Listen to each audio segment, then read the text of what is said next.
Born? No, it's not. There is no human nature. There's human behavior, and that's always been changed throughout history. You're not born with bigotry and greed and corruption and hatred. You pick that up within the society.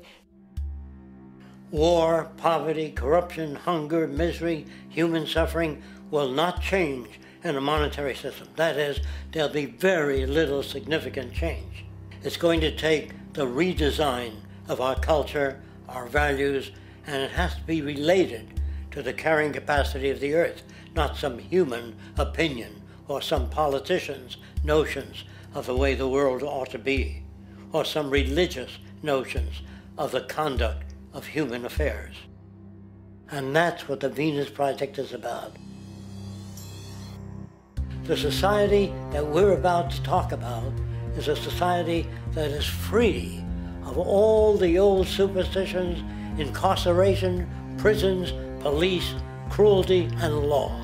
All laws will disappear, and the professions will disappear that are no longer valid, such as stockbrokers, bankers, advertising, gone forever, because it's no longer relevant.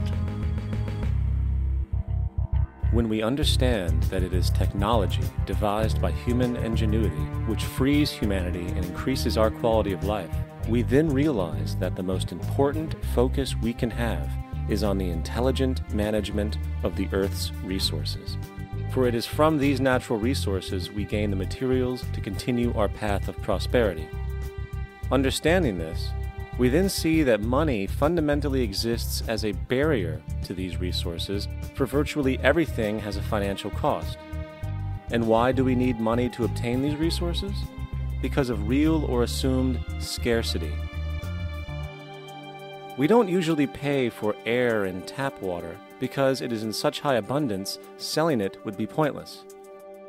So then, logically speaking, if resources and technologies applicable to creating everything in our societies, such as houses, cities, and transportation, were in high enough abundance, there would be no reason to sell anything.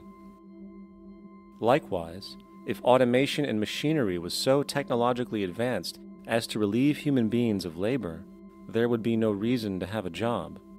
And with these social aspects taken care of, there would be no reason to have money at all. So the ultimate question remains: do we on Earth have enough resources and technological understanding to create a society of such abundance that everything we have now could be available without a price tag and without the need for submission through employment? Yes, we do. We have the resources and technology to enable this at a minimum, along with the ability to raise the standard of living so high that people in the future will look back at our civilization now and gawk at how primitive and immature our society was. What the Venus Project proposes is an entirely different system that's updated to present-day knowledge.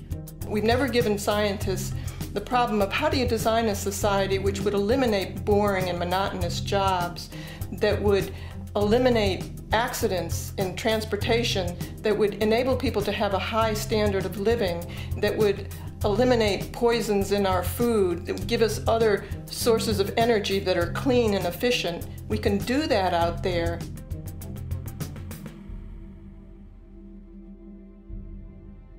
The major difference between a resource-based economy and a monetary system is that a resource-based economy is really concerned with people and their well-being, where a monetary system has become so distorted that the concerns of the people are really secondary, if they're there at all. The products that are turned out are for how much money you can get. If there is a problem in society and you can't earn money from solving that problem, then it won't be done.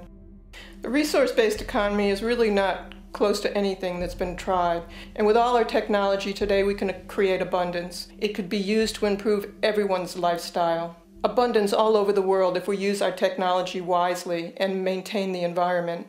It's a very different system, and it's very hard to talk about because the public is not that well enough informed as to the state of technology.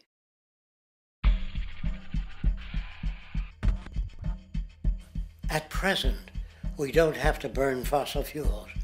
We don't have to use anything that would contaminate the environment. There are many sources of energy available. Alternative energy solutions pushed by the establishment, such as hydrogen, biomass, and even nuclear, are highly insufficient, dangerous, and exist only to perpetuate the profit structure that industry has created. When we look beyond the propaganda and self-serving solutions put forth by the energy companies, we find a seemingly endless stream of clean, abundant, and renewable energy for generating power. Solar and wind energy are well known to the public, but the true potential of these mediums remains unexpressed.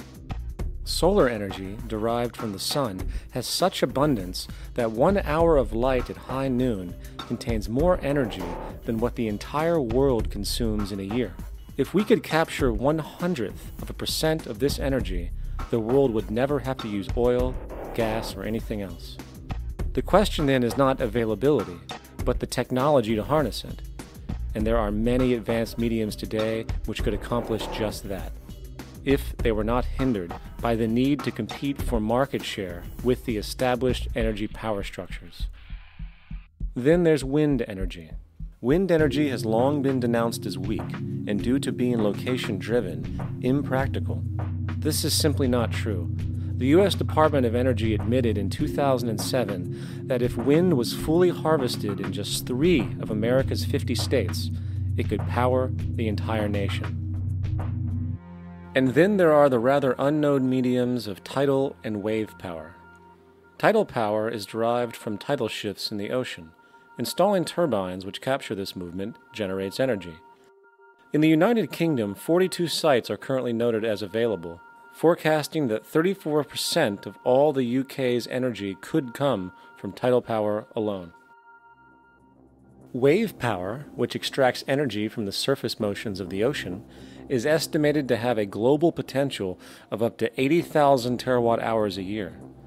This means 50% of the entire planet's energy usage could be produced from this medium alone. Now, it is important to point out that tidal, wave, solar, and wind power requires virtually no preliminary energy to harness, unlike coal, oil, gas, biomass, hydrogen, and all the others. In combination, these 4 mediums alone, if efficiently harnessed through technology, could power the world forever. That being said, there happens to be another form of clean, renewable energy which trumps them all: geothermal power.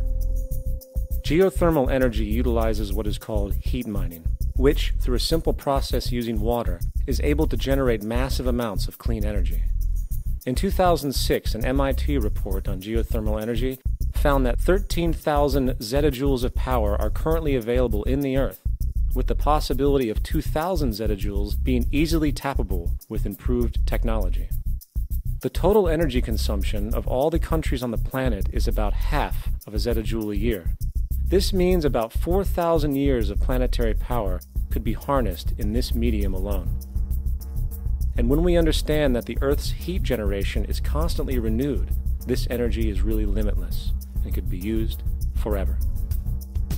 These energy sources are only a few of the clean, renewable mediums available, and as time goes on, we will find more. The grand realization is that we have total energy abundance without the need for pollution, traditional conservation, or in fact, a price tag. And what about transportation? The prevailing means of transportation in our societies is by automobile and aircraft, both of which predominantly need fossil fuels to run.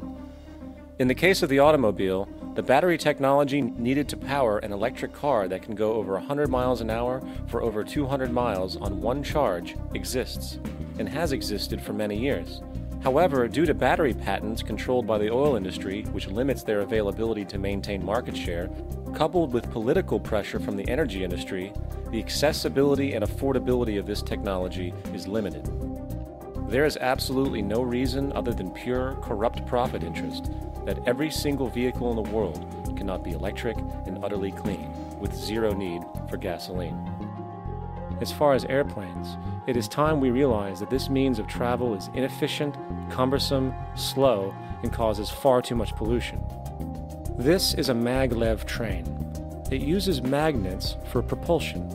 It is fully suspended by a magnetic field and requires less than 2% of the energy used for plane travel. The train has no wheels